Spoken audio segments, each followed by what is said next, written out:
Hello, friends. So I remember when my wife just turned 40, and she said to me, reflecting on that time in her life, that she felt like she just had fewer fucks to give. And thinking back on that, I really love it.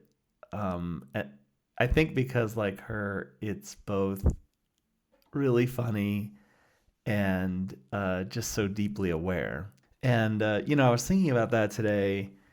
And while it's true that we definitely like sweat the small stuff less when we get to this midlife stage, there are some things we care about more. We care about them very deeply.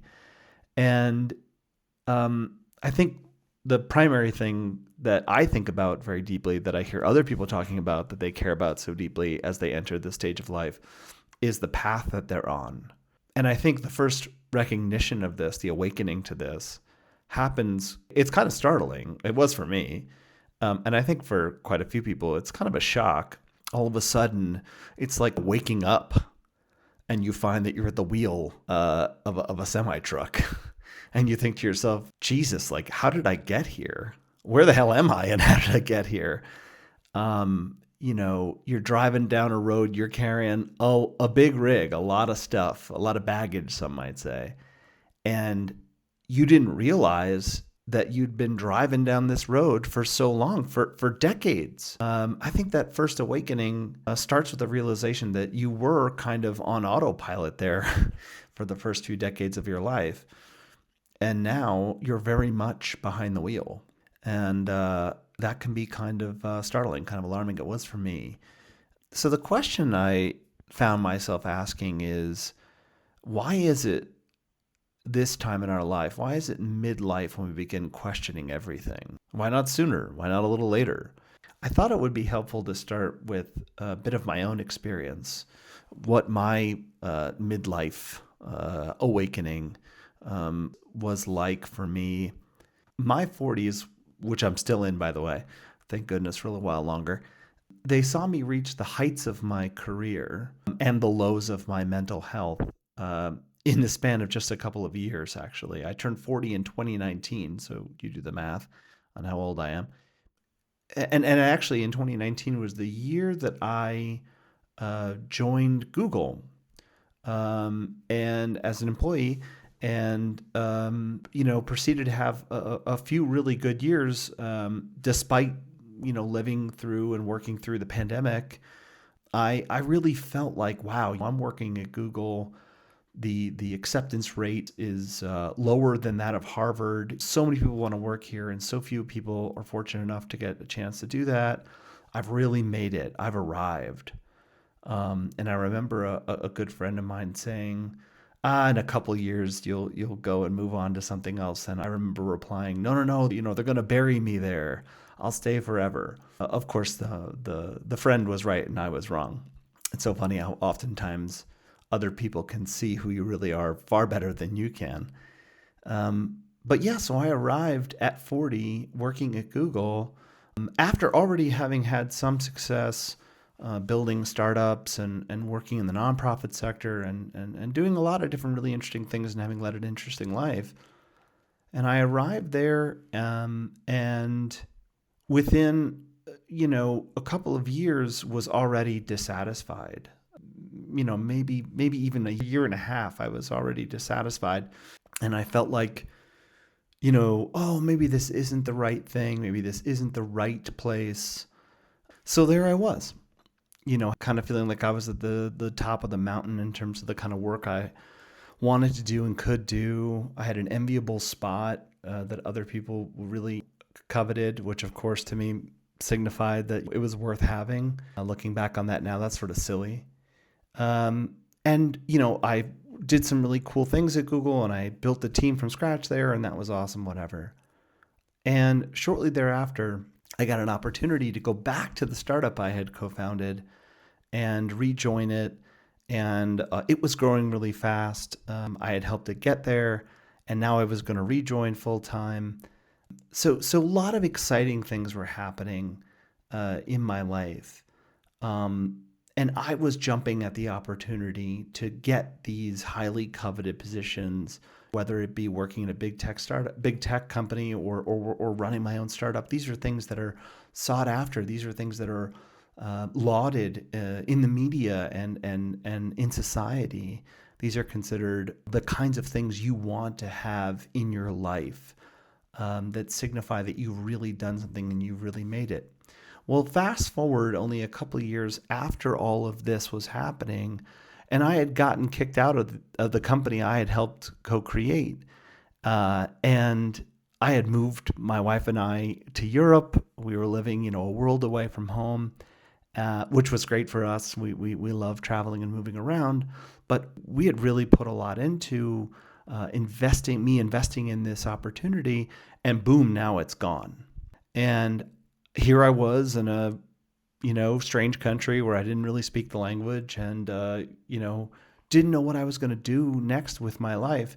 And of course, as you might imagine, I was really miserable. Like I said, I'd been kicked out of the company that I had co-founded, that I'd helped create, that I'd helped achieve success, and I'd moved myself and my wife, around halfway around the world to re-pursue and to be a part of its next phase of growth, and that hadn't worked out. And I was taking it all really personally. I made that all about me or about the other people and the decisions they had made and what they had done to me. And see, needless to say, I was very, very upset about this. At the time, that expressed itself mostly as anger, and I slid into depression. Wasn't the first time for me, so it wasn't totally unfamiliar, but it was really difficult to deal with. And that meant that depression took me deeper into trouble I was already having with alcohol. My alcohol abuse really escalated from there, which was truly difficult. It made everything that much harder. And then I got lucky, and something inside me changed. And my life really kind of pivoted around this point. I woke up, so to speak, to the reality that all the things I had been pursuing, all these highly lauded jobs, careers, titles, the simple three things, the money, power, and prestige that so many people chase as the primary goals in life. Well, I had those, and I had been laid low. And surely I could have thought, as I did initially, well, I lost them, and that's why I'm so sad. That's why I'm so miserable. If I had them, then I wouldn't be. But then being without them for a little while, and being sad and being miserable for sure, it gave me an opportunity to look at my life without them, and without, in that immediate moment, the pursuit of the next version of them, the next form of money, power, prestige that I could go after. And in their absence, and in the clarity that period of time provided for me, what I found was I had been pursuing those things because other people, society, my parents, my teachers, my colleagues, my friends, they had suggested to me, they had insisted in some cases, that these were the things that mattered most, that those are the things I should pursue.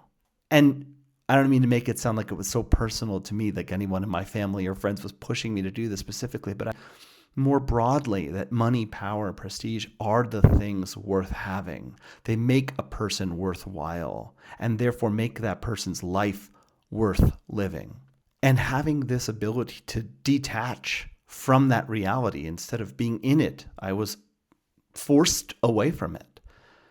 And now I look back with great gratitude for having the moments, the opportunity rather, to be separate from it.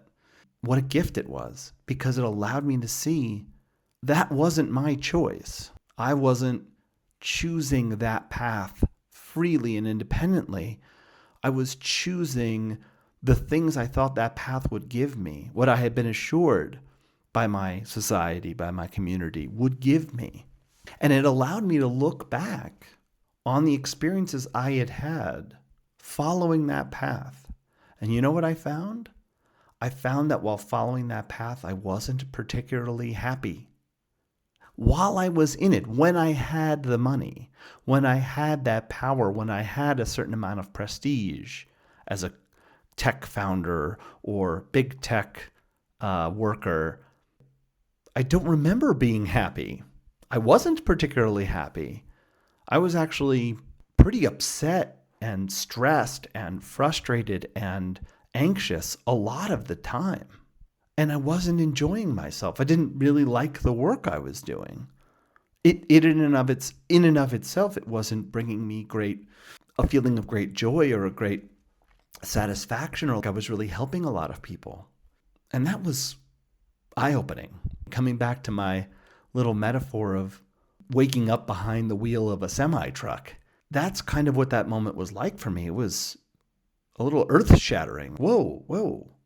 What have I been doing? And not just doing in some sort of like casual way, but I had all of my energy and all of my effort and all of my passion and all of my willpower. I was thrusting into this path, into this pursuit. So waking up to that fact was a little startling, a little unsettling, but I wouldn't trade it for anything. It really allowed me to see there's more opportunity than that which I've allowed myself to pursue or allowed myself to even notice. There's more potential in life than that which I had made space for. That it wasn't all about money, power, and prestige. It wasn't all about titles and dollars in the bank and other people's idea of success. There's even more than looking at life through that lens.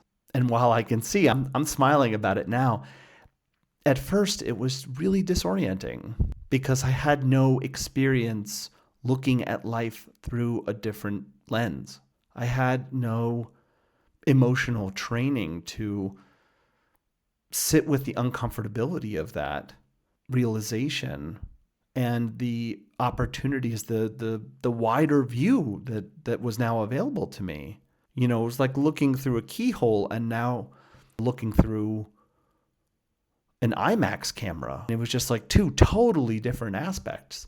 And that's where the transformation really took hold and really started to help me change my very life, what I valued, what I spent my energy on, what was important to me.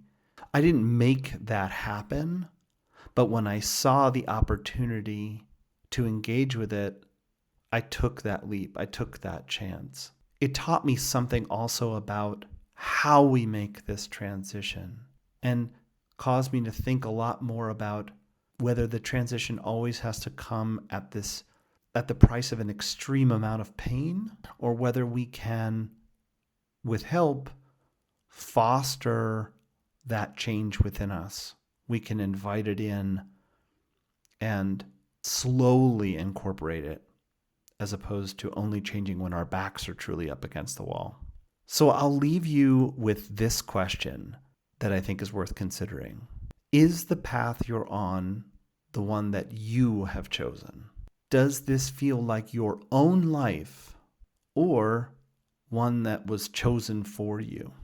Before answering this question, though, I want you to just notice how hearing that question makes you feel. Do you want to answer it right away? Do you want to get up and leave the room, shut this off, and do something else? Don't need to do anything about it. Just notice. How does it make you feel? If you want to answer quickly, or if you want to turn this off and get out of here, great.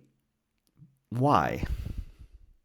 What's coming up in you that makes you feel that way?